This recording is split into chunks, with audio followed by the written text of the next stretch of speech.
What is going on YouTube? This is a very informal video, but right here I want to show you some of the issues that I'm running across the Canon C70. I'm using the 35mm f1.8, shooting open wide, and as you can see, I'm here in the kitchen of the house, and this is the situation that we have, and I want to show you the problems of autofocusing with the Canon C70. There you go. So what happened here is that it seems that this camera has kind of like a contrast detection only autofocusing system, because you can see that it's trying to find edges and it's taking its time. Although this camera is advertised having the dual pixel autofocus version 2, that is not the case.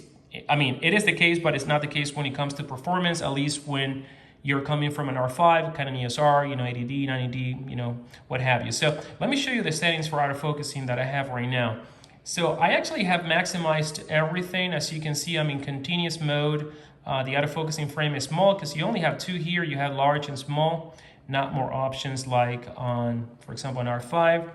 Then the autofocus frame position is selectable, so I can actually move it around. The speed is at its maximum, is 2, and the response is also at its maximum, which is actually 3.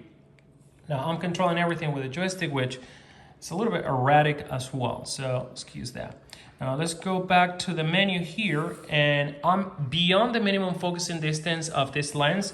And as you can see now, I'm pointing at that piece of paper, and because there are a lot of midtones right here, the camera is struggling. Now, let me just do that, and now switch to the edge of the handle. And as you can see, it does it faster. But if I type there, because it's looking for contrast, it struggles a lot.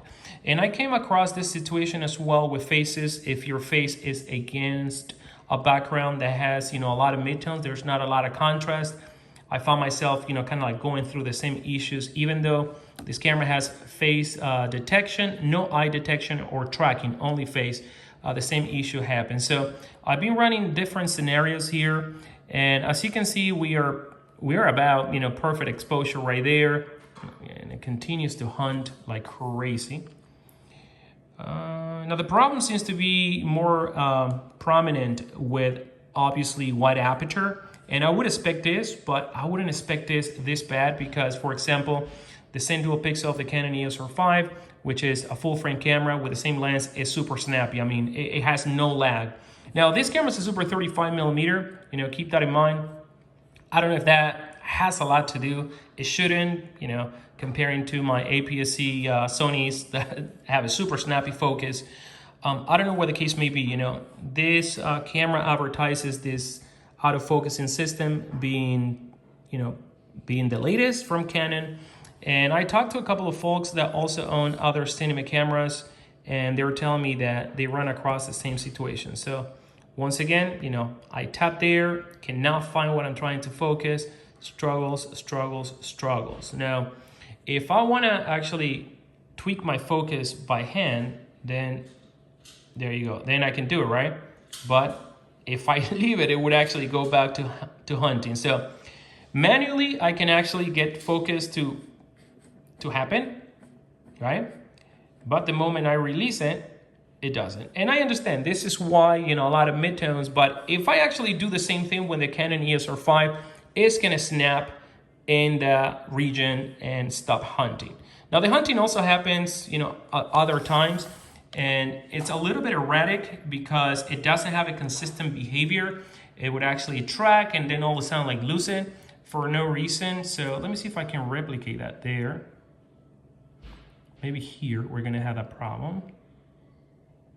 Oh, there, see, for example, there, it found it. There, and there is doing that again. Let me tap on the same spot where I tapped before, and as you can see, once again, it's taking a while to focus there. Even though there's contrast there, because look at that. All right, let's tap there, found it. Obviously there's more contrast, has no issue finding it there, and the exposure is right dead in the center. Now I'm actually shooting in S-Log2, and I have a LUT applied so you guys can see it without the LUT, obviously, because I'm shooting in a much flatter picture profile. I think the camera struggles because of that. So if you want to get the utmost dynamic range, S-Log2 or S-Log3 is going to be where you want to be shooting, and you have to be aware of this situation that if you don't have enough contrast, at least in all the tests that I have done, the camera is going to struggle big time. Sorry for the quality of this video. I'm doing it with my iPhone. Not a lot of production right here. And boom, there, found it. And there, here we go again. And again, I understand that there is not a lot of contrast in the area that I'm tapping, but with any of my mirrorless cameras, this is not a problem. Now tap on the handle, boom, found it, because there is more contrast. So let's actually switch to the BT709 profile. So I'm gonna go menu right here. We're gonna go to create a profile, and we're gonna change from SLR2. Sorry about that. And this is what happened with this joystick, which is not very... Okay, let's go with BT709, which is actually also great, incredible, and you can still grade it. Now, let's see if we have the same problem there. Now, with the BT709, as you can see, I did exactly the same thing, and it finds it a little bit faster. Does a little bit of hunting, but it finds it a little bit faster. So, you know, I think that because of the picture profile of SLR2 and SLR3 being flatter, you have more of that issue. But yeah, see, even here, I mean, why is struggling so much now? You know, in my prior test, you know, BT709 is much more responsive, but as you can see, still not perfect. It's still doing some of that stuff. And the exposure is perfect, you know, it's right in the middle. Look at the waveform right there. It's, you know, it's a really good exposure. You know, we have a little bit of clipping right there because of that, but it's not even clipping yet. So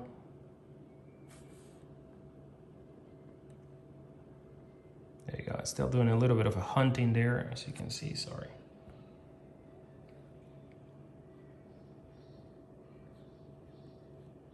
Now, the reason why I wanted to post this is because I've been doing a lot of testing, and this is one of the reasons why I haven't uploaded any video. This is taking me a lot of time to really, you know, get familiar with the camera and get to understand, you know, the sweet spot of settings. So let me know what you think, guys. Drop your comments down below, and let me know if you own a C70, if you're having these issues, or if you own any other cinema camera, if, you know, this is familiar to you. This is, you know, just my first cinema camera. And obviously, when I heard that this camera had dual pixel autofocus, I was thinking about autofocus performance from a Canon Eos R 5, for example, which is flawless. Flawless. There you go. All right. Thank you.